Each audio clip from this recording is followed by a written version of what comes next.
ذلك مثلهم في التوراة ومثلهم في الإنجيل كزرع أخرج شطأه فآزره فاستغلظ فاستوى سبحان ربك رب العزة عما يصفون وسلام على المرسلين والحمد لله رب العالمين آمين. الحمد لله والصلاة والسلام على رسول الله. Жараткан Аллахым, кереметті оқылынған аятыңдан пайда болған ажыр сауаптарды мамлекетибиздин келечеги үчүн, ынтымак достук биримдик үчүн, курман болгон өтүп кеткен маркумаларыбыздын арбактарына калыс багыштадык. Аллахым, бул коголоңдо өтүп кеткен маркумдарыбыздын акыреттерин абат кыл. Акыреттин биринчи эшиги болгон кабыр ааламынын бейиштөрлөрүнөн бир төр кыл. Фирдаус жаннат бакчаларынан бир бакча кыл. Суроо жоопторун жеңил кыл. Мээримдүү жана ырайымдуу болгон жараткан, өзүңдүн мээримиңе бөлөп акыреттерин абат кыл жараткан. Я Раббал Аламин, бирахматика я архамар рахимин. Аллаху акбар. Урматтуу мекендештерим, мына туура 17 жыл мурда 17 мартта Аксели şu белчесинен коррупцияга баткан, элдин ишеничинен кеткен, үй бүлөлүк башкарууга каршы чыккан, каршы чыгып, адилеттүүлүк үчүн күрөшкө чыгып, мекендештерибиздин ушул жерде жолун тосуп, бийлик ок чыгарган, ок чыгарып, 6 адамдын кырчындай өмүрү кыйылып, мына көрүп турасыздар, аттары жазылып турат. Көптөгөн адамдар жаракат алып, узакка созулган саясий ачарчылыктан дәбір жараныбыз көз жумган. Тагдыр экен, ошол көз жумган ачарчылыктан көз жумган жараныбызды кичи мекенине жөнөткөндө, ошо мекендештин арасында мен дагы болгомун. Бирок элибиздин эркин ошол күрөшүн ал атылган ок токтотулган жок. Тескерисинче кайра эркиндик үчүн күрөш күчөп, коомду ойготту, элибизди кайра чыйралтты.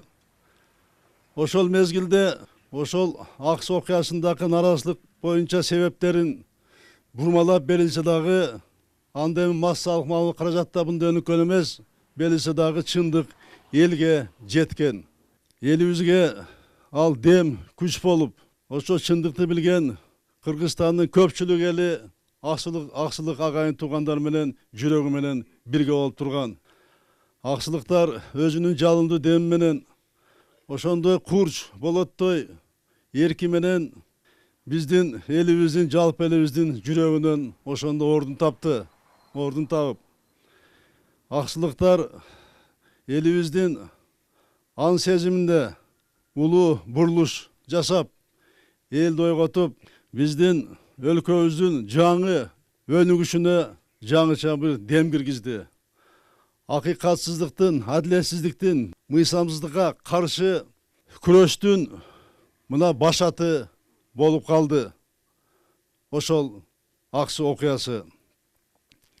Аксы окуясы биздин адам укугун коргоодогу багытындагы ошол мезгилдеги эң бир чоң акча болуп мамлекетибиздин тарыхында калды. Кийинки болгон 2 революцияга дем, дух, күч берди. Биздин эркиндикти сүйгөн элибиз дагы бир жол далилдеди. Кыргызстанда эч качан үй бүлөлүк, кландуу башкаруу болбой турганын. Элдин эркиндиги, мамлекеттин бүтүндүгү, өлкөбүздүн, элибиздин келечеги үчүн жанын курман кылганга даяр элекенин мына дүйнөлүк коомчулукка жеткизди. Мына 2002 жылкы Аксы окуясынын 17 марттагы мааниси, тарыхы мына ушунда, урматтуу агайын туугандар. Биздин элибиз эгемендүү жылдарда үй бүлөлүк, rejimdin ар кандай түрлөрүн мына башынан өткөрдүк, көрдүк. Мамлекетти уюшкан кылмыштуулук мафия башкарган жылдарда болду. Анын далилдери мына элибиз угуп атат. Далилдери да чыгып атат, дагы чыгат. Биз эми элдин үмүтүн жакшы билебиз. Элибиз айтат го, ыймандуу бийде тууган жок, туугандуу бийде ыйман жок деп. Мына ушу атабыздан келаткан бул накыл сөздөрдү мына мен баш болуп, үч бийликтин бутагында иштеп аткан бардык чиновниктер, кызматкерлер жүрөгүндө кармаш керек. Үй бүлөлүк, кландык башкарууга күрөштө ошонун башатында болгон адам катары мен эч качан үй бүлөлүк, кландуу башкарууга жол бербейм, урматтуу агайын туугандар. Жол бербейм. Биз мыйзамды сыйлаган, адилет, эркин коомду курабыз. Элдин эркиндиги, мамлекеттин бүтүндүгү, өлкөбүздүн, элибиздин жаркын келечеги үчүн курман болгон балдарыбыздын, жаракат алып, кийин курман кайтыш болгон мекендештерибиздин асыл ойлору, асыл максаттарын биз ишке ашырганга баардыгыбыз тең милдеттүүбүз. Мына ушуну биз ишке ашырышыбыз керек. Мына ушул асыл ойлорубузду, максаттарыбызды жаратканым колдоп ишке ашсын. Элибизде ар дайым биримдик, жерибизде ар дайым тынчтык болуп, элибизди, жерибизди Кудайым колдоп, өнүп өсүп алдыга жыла берели. Урматтуу мекендештерим, мына туура 17 жыл мурда 17 мартта Аксели ушу белчесинен коррупцияга баткан, элдин ишеничинен кеткен, үй бүлөлүк башкарууга каршы чыккан, каршы чыгып, адилеттүүлүк үчүн күрөшкө чыгып, мекендештерибиздин ушул жерде жолун тосуп, бийлик ок чыгарган, ок чыгарып, 6 адамдын кырчындай өмүрү кыйылып, мына көрүп турасыздар, аттары жазылып турат.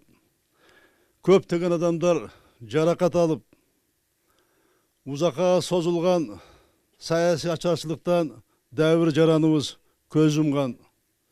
Тагдыр экен, ошол көз жумган ачарчылыктан көз жумган жараныбызды кичи мекенине жөнөткөндө ошо мекендештин арасында мен дагы болгомун.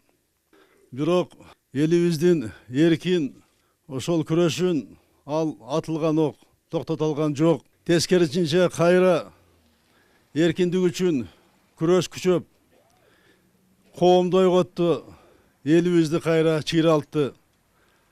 Ошол мезгилде ошол Аксы окуясындагы наразылык боюнча себептерин бурмалап берилсе дагы, анда эми массалык малый каражатта мындай өнүккөн эмес, берилсе дагы чындык элге жеткен.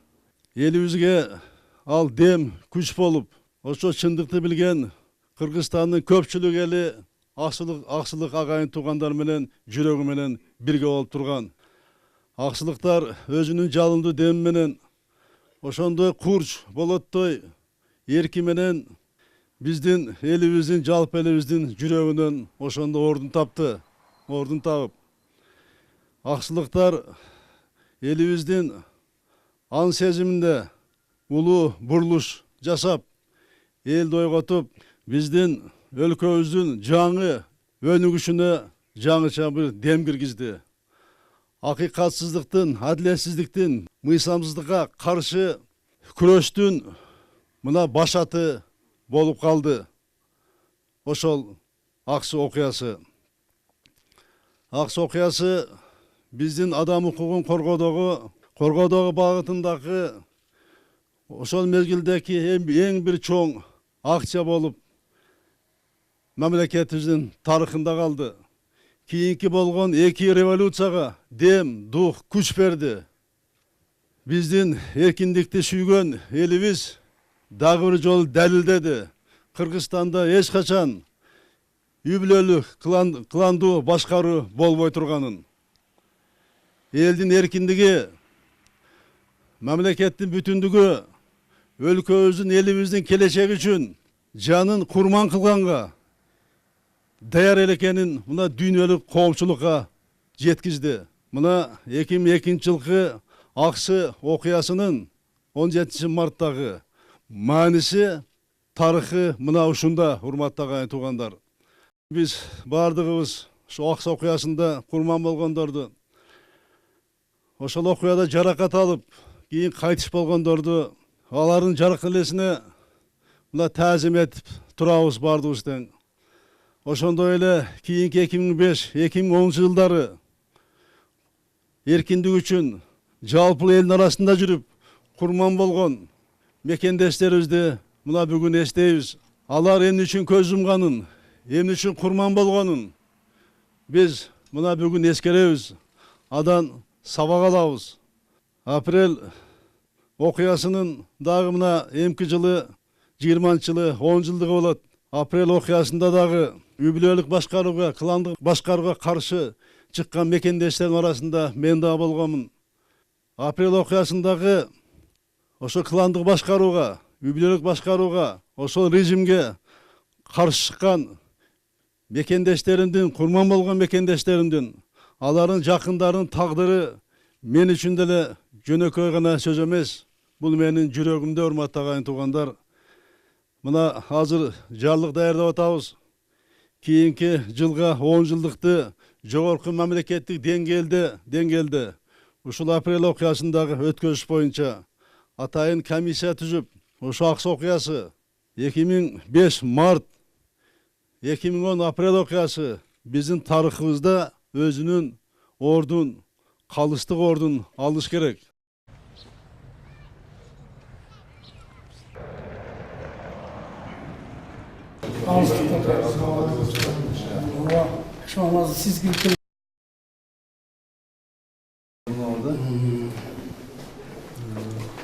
Hazır bargan jeri.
Değil.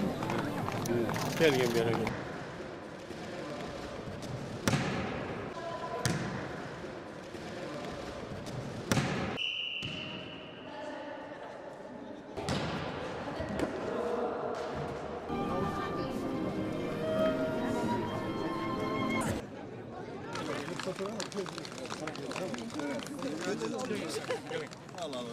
Değil.